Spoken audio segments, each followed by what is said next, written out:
तो ये आप तो मैं इसलिए ये बात बता रहा हूं कि आप लोग खुद पढ़े लिखे हैं, आपको कोई मिसगाइड करेगा और आप मिसगाइड हो जाइएगा। आजकल अधिकतर यूट्यूब पे मिसगाइड करने वाले लोग आते हैं, वैसे लोगों से आपको दूर रहना होगा।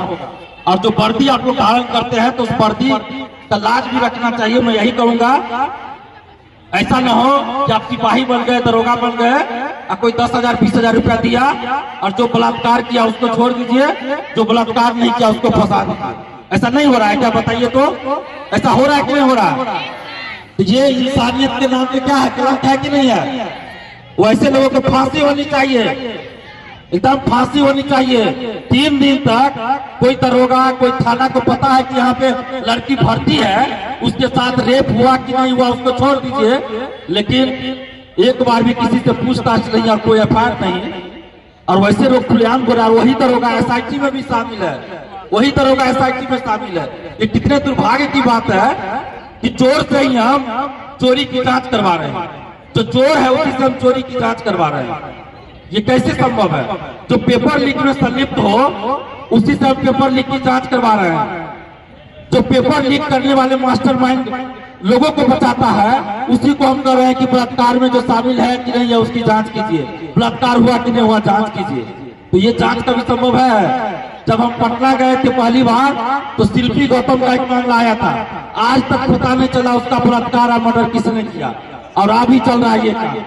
तो ऐसा इसलिए हम बोल रहे हैं कि जब कहीं मर्डर होता है, कुछ होता है, तो सबसे ज्यादा जो उसमें जिम्मेदारी बढ़ जाती है वो वर्दीधारी की बढ़ जाती है, क्योंकि जांच कौन करता है? वर्दीधारी जांच करते हैं।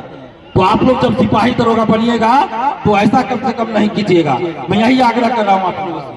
और इस गणतंत्र दिवस के अवसर पर एक और आग्रह आप लोगों से करूंगा कि आजकल हमारे युवाओं को जो है गलत ट्रैक पे ले जाया जा रहा है। शायद आप लोग इस चीज को एहसास किए होंगे, खासकर लड़कों को ज्यादा गलत ट्रैक पर ले जाया जा रहा है।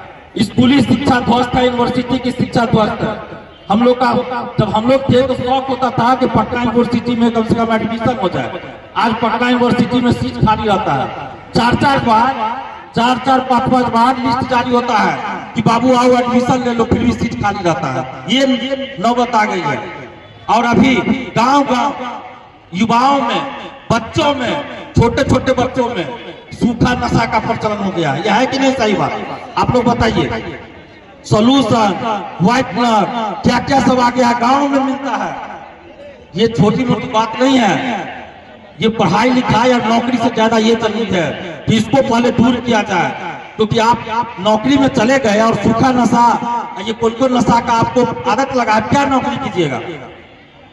तो इसके लिए जन जागृति की जरूरत है, समाज सुधार की जरूरत है सबसे ज्यादा।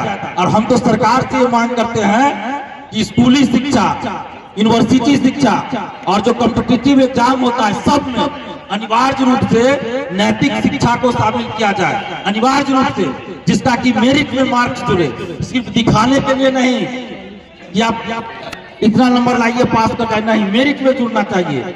और हिंदी आजकल हम देखते हैं अधिकारी बन गए और हिंदी नहीं लिखने आता है, श्रीमान नहीं लिखने आता है, श्रीमती नहीं लिखने आता है, प्रधानाध्यापक नहीं लिखने आता। ये सच्चाई है। विपरीत नहीं लिखने आता, सोशल साइड पर लेटर वाइडर होता है। तो हम लोग ये भी अब मांग कर रहे हैं कि जितना भी कंपटीशन का एग्जाम होता है दरोगा सिपाही सब में हिंदी अभी क्वालिफाइंग है, लेकिन आगे चलकर मेरिट में उसका मार्क्स जुड़ना चाहिए। और आप सबको गणतंत्र दिवस की ढेर सारी शुभकामनाएं। हम यही आग्रह करेंगे कि समाज को एक अच्छी दिशा दीजिए, देश को, राष्ट्र को अच्छी दिशा दीजिए। और वर्दी में जाते हैं तो वर्दी के लिए जो उचित होता है वर्दी के अनुसार काम कीजिए, कोई गलत काम मत कीजिए, ईमानदारी से काम कीजिए। धन्यवाद। जय हिंद। भारत माता की, भारत माता की। वंदे जय हिंद। हम मुकेश भाई को बहुत बहुत धन्यवाद।